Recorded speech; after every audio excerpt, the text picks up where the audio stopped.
Welcome to the Deep Sea Archives. You are about to listen to the lore of Aphelios, the weapon of the faithful. The moon looms over the towering slopes of Mount Targon, distant, yet impossibly close. Born during a rare lunar convergence, when the physical moon was eclipsed by its reflection in the spirit realm, Aphelios and his twin sister, Alune, were celebrated as children of destiny by those of Targon's lunary faith. Mirroring the celestial event that heralded their birth, the two children knew they had been marked by fate, Aphelios physically gifted like the moon of stone, and Alune magically like its spiritual reflection. Zealously devout, they grew up within a faith of mystery, reflection, and discovery, and embraced darkness not just out of belief, but as the only thing that could keep them safe. The Solari who ruled Targon considered the Lunari heretics, driving them into hiding until most forgot the Lunari even existed. The Lunari were left to the shadows, dwelling in temples and caves far from the Solaris sight. The pressure to be exemplary weighed heavily upon Aphelios. He practiced tirelessly with mystical moonstone blades, spilling his own blood in training so he could spill that of others to protect the faith. Intense and vulnerable, he bonded deeply with his sister in lieu of any other friendships. While Aphelios was sent on increasingly dangerous missions to protect the Lunari, Alune trained separately as a seer, using her luminous magic to reveal hidden pathways and truths by the moon's light. In time, her tasks required her to leave the temple where they were raised. Without Alune, Aphelios' faith wavered. Desperate for purpose, he undertook a ceremonial journey into darkness where Lunari were said to discover their paths, their orbits. He followed the moon's light to a pool where rare noctum flowers bloomed beneath the water's surface.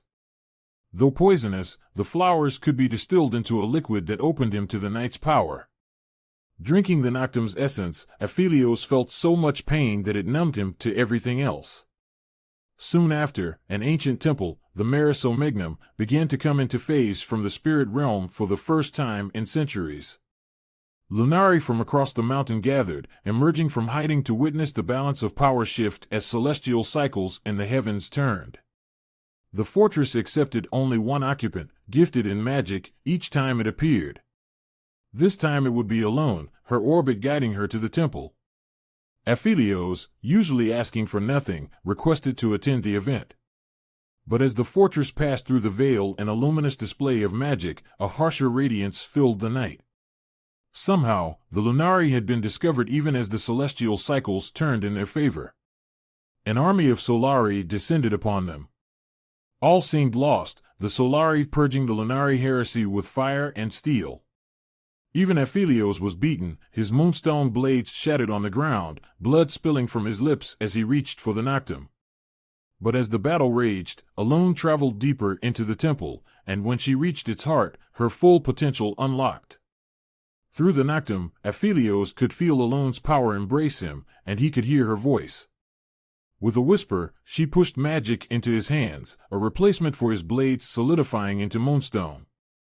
Like the moon of stone and its spiritual reflection, Aphelios' skill and Alune's magic converged. Those Solari would not live to see the sun again. As her power flared, Alune pushed the temple, and herself within, back into the spirit realm where it would remain safe from the Solari.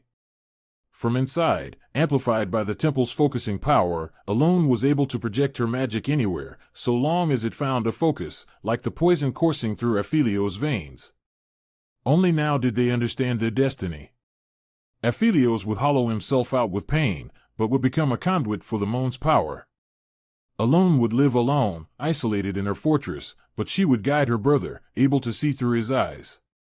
Together, they would be the weapon the Lunari needed, bound by pain and sacrifice.